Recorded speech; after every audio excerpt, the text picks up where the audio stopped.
여러분 안녕하십니까? 가칭 유튜브 정당 국민청지기당 지한스입니다. 현대 성인들이 없어서는 안 되는 필수 물건 첫 번째를 찾는다면 어떤 물건이라고 하겠습니다. 대다수 전부가 말하듯이 자동차라고 하게 될 겁니다. 오늘은 이 자동차 정책에 대해 말씀드리겠습니다. 첫째, 주차장 문제 해결 정책입니다. 2023년 말 우리나라 총 자동차 등록수는 2,594만 9,201대라고 합니다. 이 중에서 승용차가 2,077만 9,294대가 등록이 됐습니다. 이는 국민 2사람 반이 승용차 한 대가 있다는 겁니다. 자동차는 움직이거나 서거나 정차하거나 길 위에 놓여 있는 움직이는 생활의 필수 도구입니다. 이 필수 물건이 원활하게 움직이려면 도로가 있어야 되겠고, 도로를 이용하는 교통망이 있어야 되고, 주정차 시설이 꼭 같이 해야 합니다. 우리나라는 도로는 어느 세계 나라 못지않게 잘 건설되어 있다는 것은 온 국민이 잘 알고 있고, 그 도로를 주행하게 되는 교통망도 잘 되어 있습니다. 그러나 활동하고 움직이던 자동차가 멈추어 있는 주차장이 문제입니다. 얼마 전 어떤 신축 아파트 단지에 한 가구당 0.7대 주차 시설이라는 뉴스를 본 일이 있습니다. 그러면 아파트 한 세대당 한 대가 안 된다는 얘기죠. 요새 아파트에 있는 분, 차 없는 분 있습니까? 지금 옛날에 있는 아파트가 아니고 지금 신축 아파트랍니다. 서울을 비롯한 중소 모든 도시에 저녁마다 골목마다 전쟁이 일어나고 있습니다. 무슨 전쟁이나 주차 전쟁이죠. 이로 인해서 이웃 간에 불화하고 화재 시 소방차 출입이 막히고 낮에는 주차 위반 스티커로 벌금을 내야 되고, 이를 어떤 이는 이렇게 얘기합니다. 아이고 난리도 6.25 사변은 난리도 아닙니다. 주차 전쟁에 대하면 난리도 아니죠. 이런 얘기를 한답니다. 이것을 국민청지기당은 주차 전쟁은 10여 년의 앞을 내다보고 건축법부터 고쳐야 됩니다. 옛날에는 1가구당 1차량이라고 했습니다. 그래서 1가구에 2차량이 있으면 벌금 내죠. 지금도 그런지 모르겠습니다. 지금 시대는 그래서는 안 됩니다. 1인 1차 시대입니다. 1인 1차. 그러니까 앞으로는 이런 정책이 법률 제도적으로 되어야 됩니다. 첫째, 가정주택에는 1베트의 1차량 주차시설입니다. 1베트라면 사람이 기관한 방이죠. 방 하나에 사람이 살게 되잖아요.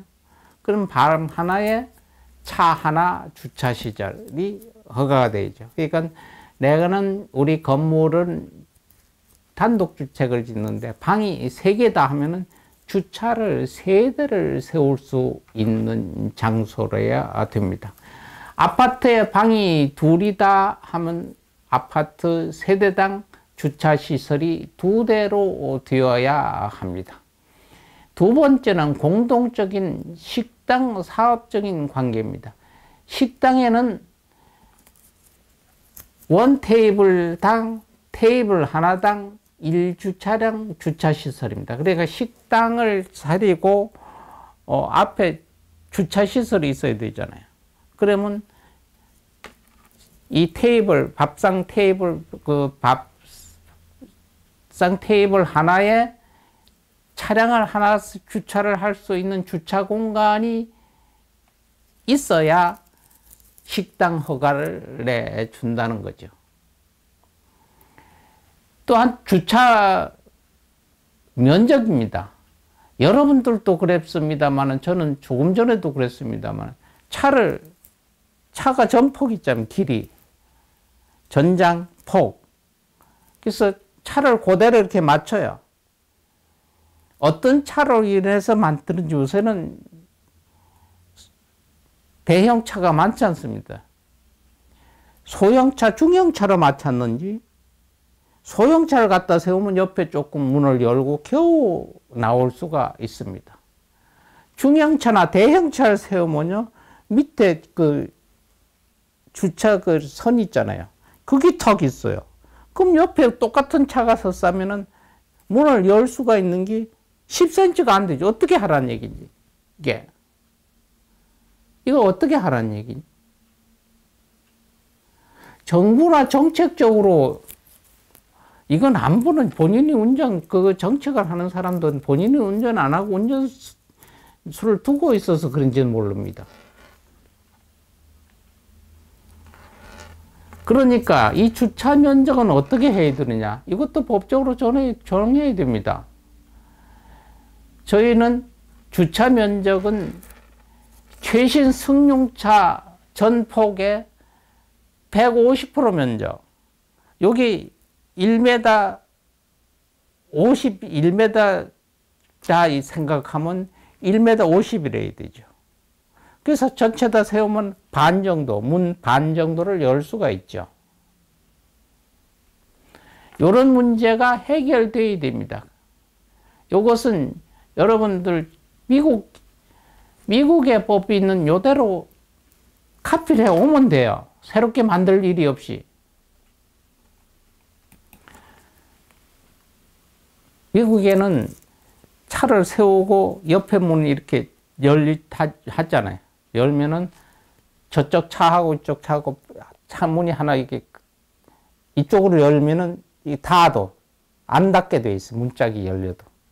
그러니까 쉬운 얘기로 일반 주차장 시설이 여기에 우리나라 장애자 차 세우는 주차 면적하고 비슷하다고 봐야 됩니다. 그리고 식당을 허가를 내자면은 식당을 내가 테이블을 5개 놓으면은 그 식당에서 차를 세울 수 있는 주차 면적 5개를 확보를 하지 않으면 식당 허가가 안 나옵니다. 가정에 집에 방이 5개, 3개다 이러면 3개 주차 시설이 확보가 되지 않으면은 건축 허가가 안 나옵니다.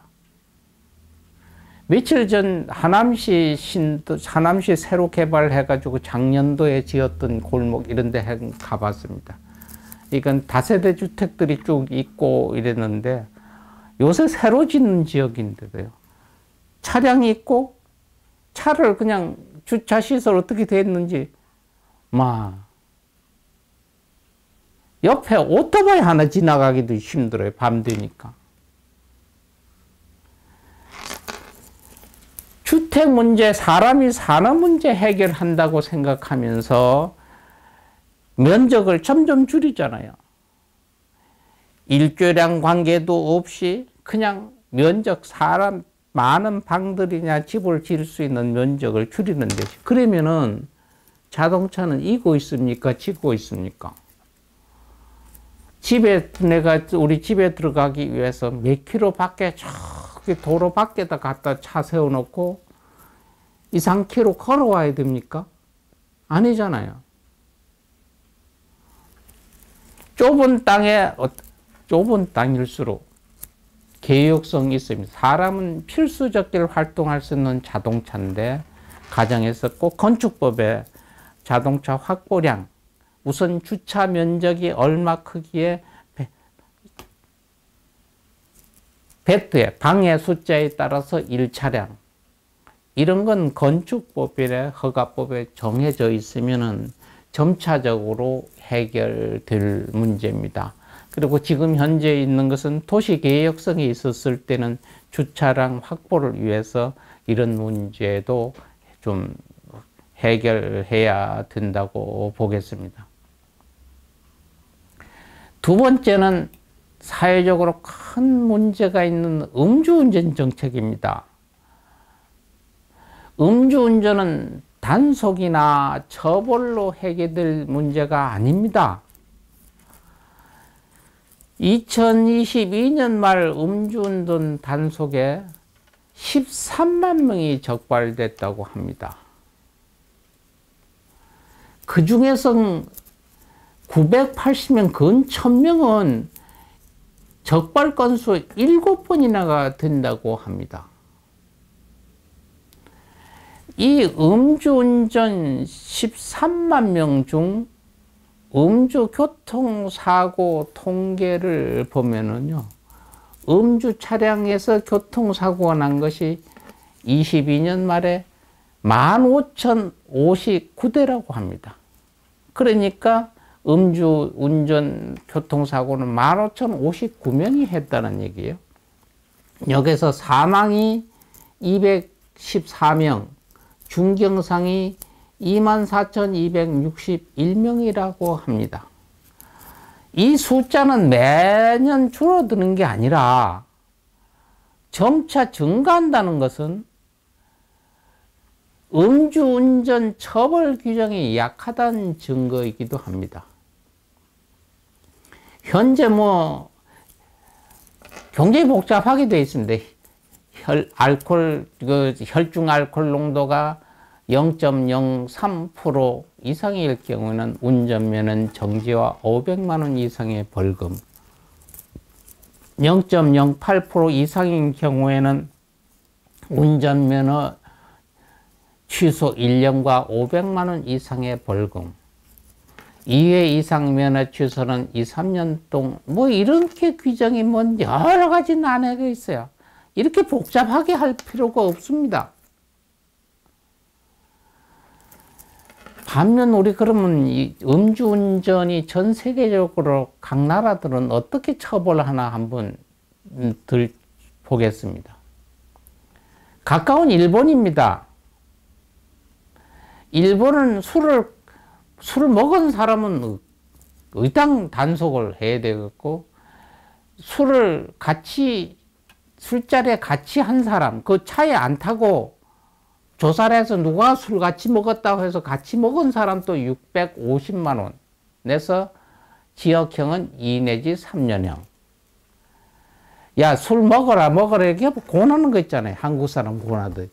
고난 사람은 1,300만 원 벌금에 3년 내지 5년형을 산다고 합니다.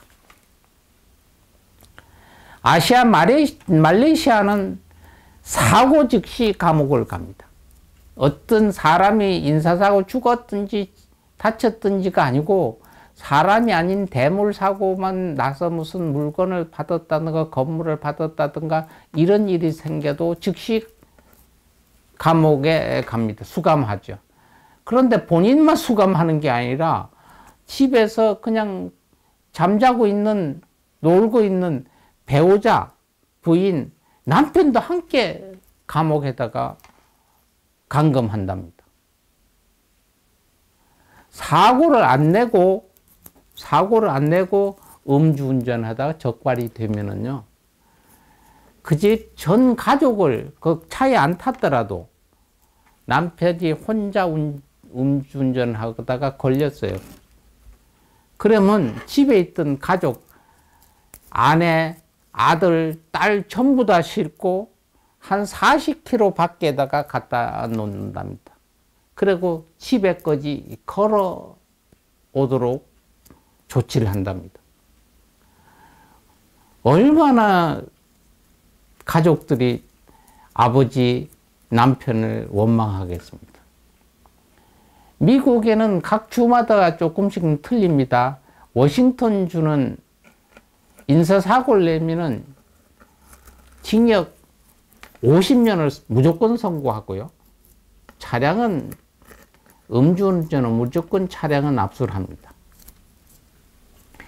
호주에서는 음주운전하다가 사고가 안 나도 걸려도 지방신문에 아주 사진도 찍어서 자세히 어떤 음주했다고 신문에 내서 망신을 준다고 하고요.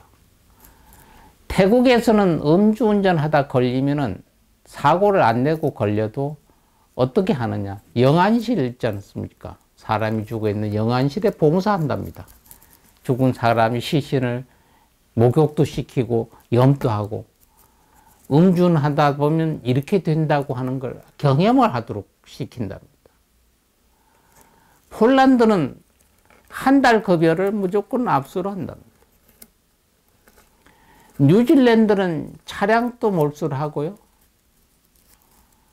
또 차 없으면 차 살 것 같으니까 1년 동안 차량 등록을 못하게 한답니다. 노르웨이는 음주운전하다 사고를 안 내도 2회 적발되면 영구 정지를 시킨다고 합니다. 러시아도 2년 정지를 시키고요. 동성자도 면허 1년 정지를 시킨다고 합니다. 이렇게 지금 세계적인 각 나라 음주운전의 법칙을 보면은 우리나라는 여기에 대하면 속된 말로 세 발의 피잖아요. 그러니까 심지어 7번까지 걸렸다는 사람이 있잖아요. 본 국민청지기당은 나라의 미래 6번째 자동차 문화 정책의 음주 정책은 첫째, 음주운전 1차 적발 시 무조건 자동차는 압수하고 면허 취소 3년을 주고 3년 후 시험을 보게 하며 동성자도 면허 정지 2년을 해야 됩니다. 음주운전 2차 적발 시는 무조건 자동차를 압수하고 면허는 영구 정지를 시켜서 평생 면허를 따지 못하게 해야 되고요. 그리고 동성자도 면허 정지 3년을 주게 하며, 또 그 다음에 음주 사고는 무조건 면허 정지가 아니고 영구 정지를 시킵니다.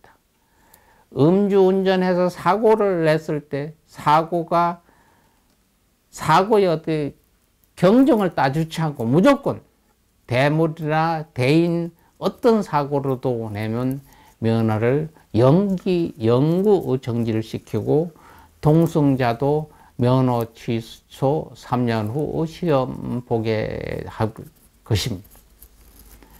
그리고 요새 말이 항상 또 있는 보복운전 정책입니다.